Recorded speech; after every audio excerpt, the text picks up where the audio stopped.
All right, continuing on with my story about my new place. So he says, I'm going to waive the rent for May, and you won't have to pay until June 1st.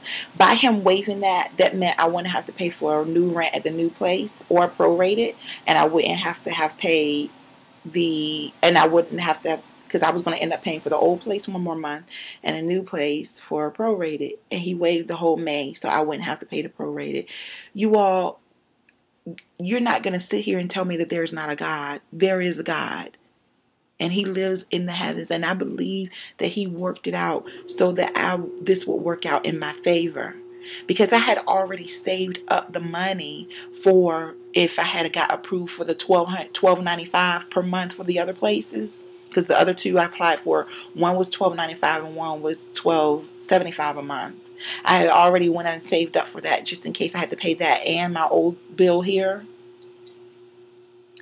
But if it happened, he did that. So what I did is I just took the money and paid the rent for the last full month here and got that over with, since he said he waived my rent for there. So when I tell y'all, God is such a good God.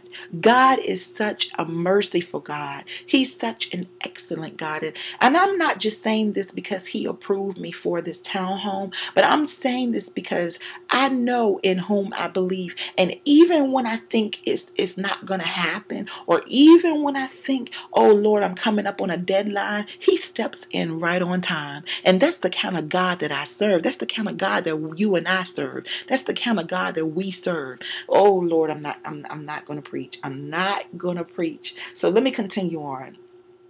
So he says you can come and pick up the key on May 10th. So I already had started packing because I already knew I had to be out of here. So I've been packing for over a month now. I have so many clothes and shoes and my son's stuff, and we had to go ahead and start packing. So, because I didn't want to come into where I'm rushing to pack. So what I did was I came home and I started packing.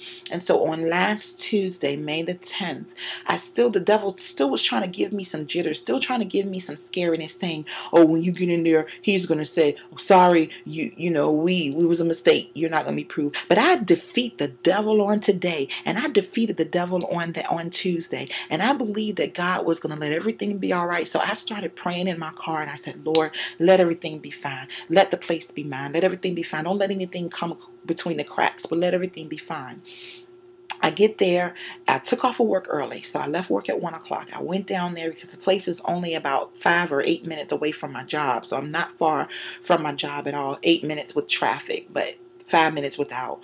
So I went on and went down there, and he was like, well, you haven't seen the places. I applied for this place, had not seen it, gotten approved, had not seen it, paid my half of my deposit, because he asked for half, which was 150.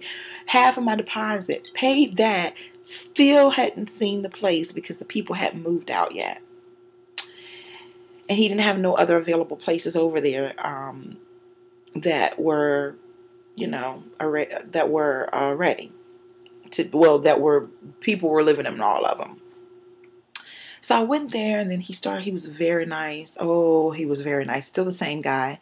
So he walks me down, and we go look at it. He said, so I want you to look at it before you fill out the contract. And I was like, yeah, the lease. I said, yeah, that's a good idea. So we walk down there. We walk in, because I'd already rode past it. I already knew which one, because he already gave me the townhome address. I already knew which one, but I didn't know how it looked on the inside. Me and my son had went and peeked on the inside when the other people moved out, because we were kind of watching, not stalking, but watching. So we looked inside, and I was like, oh man, the inside looked so small when I looked through the downstairs window. Went in on that day, y'all, and my mind was blown away. When I say that my mind was blown away, let me tell you how God worked it. Y'all, it's beautiful. I'm coming to tears as I'm talking about it. It's a beautiful home. My living room is not huge, but it's just me and my son, and it's very cozy. My dining room is very cozy. It's a 2-bedroom, 1.5 bath. So the half bath downstairs, I'm thinking it's going to be small because you know how normally a half bath is so little that you're in the bathroom and you're like, oh, don't let me bump my head. No, this half bath is so big downstairs that I have to go get another rug to put in there for the front part of the bathroom. Okay? My living room is I told you that's cozy. My kitchen is just the right size for me and my son. There's not a lot of cabinet space, but my utility closet is huge, so I can put a lot of my stuff in there. I have wash and dry. He said the wash and dry comes with it. It's free. I have my own wash and dryer, so I'm not going to use theirs, so they're going to come and remove it. But I have a big washer and dryer room. So then you go up the steps, then you make another turn and go up some more steps. My bedroom is way bigger than this. This bedroom right here is very small. My bedroom is huge. In my bedroom, there's a patio connected to my bedroom that I can walk on through my bedroom, open up the door, and it's connected to my bedroom. You can go to that bathroom through my bedroom, or you can go in the hallway. I have a big walk-in closet. My son's room is a little bit smaller than where he is now, because the one he in now, I gave him that room because that room is bigger than my room. And I wanted the walk-in closet, and the walk-in closet is in the smaller room. So I took the small room and gave him the bigger one. But he has a nice size room as well. He also have a walk-in closet. So my thing with this is that, and I went in there on the first day, and when I got the key, and before I moved anything in there, I anointed the walls, and I said, Lord, let it be silence, let it be peace. Don't let it be any loud music or any loud TVs. Don't let it be anybody being loud next door. But God, make it a peaceful home. Make it safe. My ceilings are so high, y'all. Oh my goodness. My ceilings are very, very high. My bedroom is cathedral ceiling, and my son's room is a cathedral ceiling. It is beautiful. I have never, ever had a place like this. When you walk on the second floor, you know how normally you walk in an apartment and you hear the floor squeak? Like in this apartment right here, this one you hear the floor squeak every time you walk. There you don't hear nothing. It's built on a firm foundation. And I'm blessed, y'all. I have a fireplace in my living room.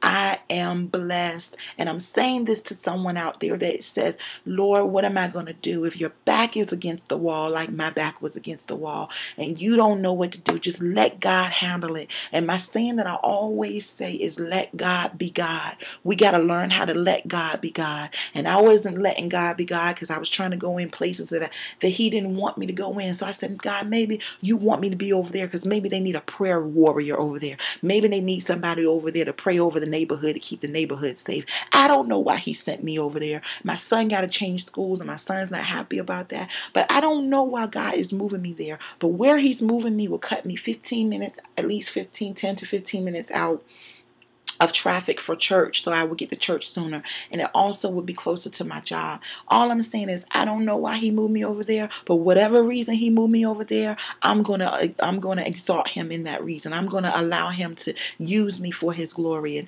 and be a prayer warrior. And if he need me to pray over the neighborhood, I can pray over the neighborhood. If he need me over there to keep peace in the neighborhood, then I guarantee you that's what I will do. So I believe by faith that God has done this. I believe by faith that God have made this all right. I believe by faith that I'm doing what God want me to do. I don't want to do what I want to do, what Keto want to do. I want to do what God wants to do. I want to do what his will and his way, whatever he want me to do. So I'm here to encourage somebody on today. If your back is against the wall, go to God in prayer. Let him handle it. Let him do it. And I promise you, he won't do you wrong. And I'm saying that because God really did it this time. When I tell you he worked it out, he really worked it out. This is just a testimony to somebody out there. And I just wanted to testify to tell you that God is able to do the impossible, to do whatever you need to be done. So don't give up hope.